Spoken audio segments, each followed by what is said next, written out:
Welcome, good evening. Tonight, Ideal, titleless or self-titled debut album from 1980.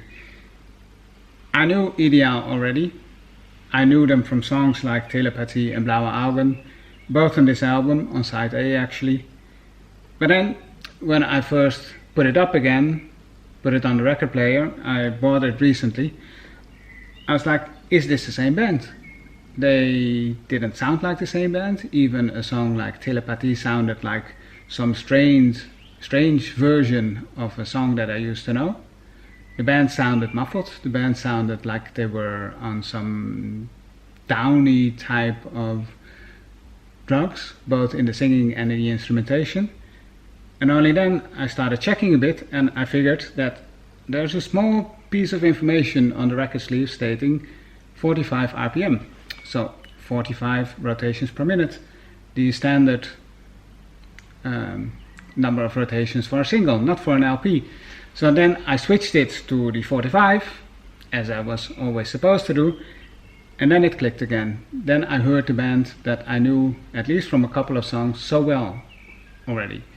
And then, after I completed the full album, and I think side B, so the side without songs like Telepathy and Blauwe Augen, is even better than side A. I was like, this is a great band.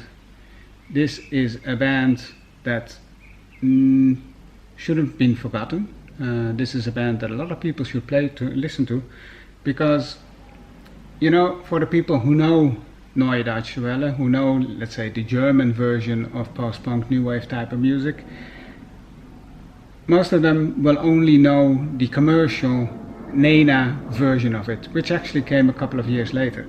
And this, from 1980, is actually the first phase of Neue Deutsche Welle. It is far rawer, far edgier, and also far more interesting in a way than anything that came in this commercial phase of Neue Deutsche Welle.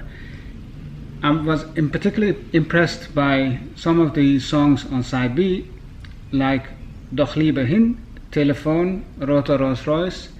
These are all classic new wave, classic post-punk songs with an energy and a drive and, say, a melancholy in a way that still stands, that 42 years later is still so massively interesting, that I don't think this band, I don't think this album should ever be forgotten. And if you vaguely remember them, but you don't really know this band, I suggest as a first stop to go to this self-titled album, Ideal, from 1980.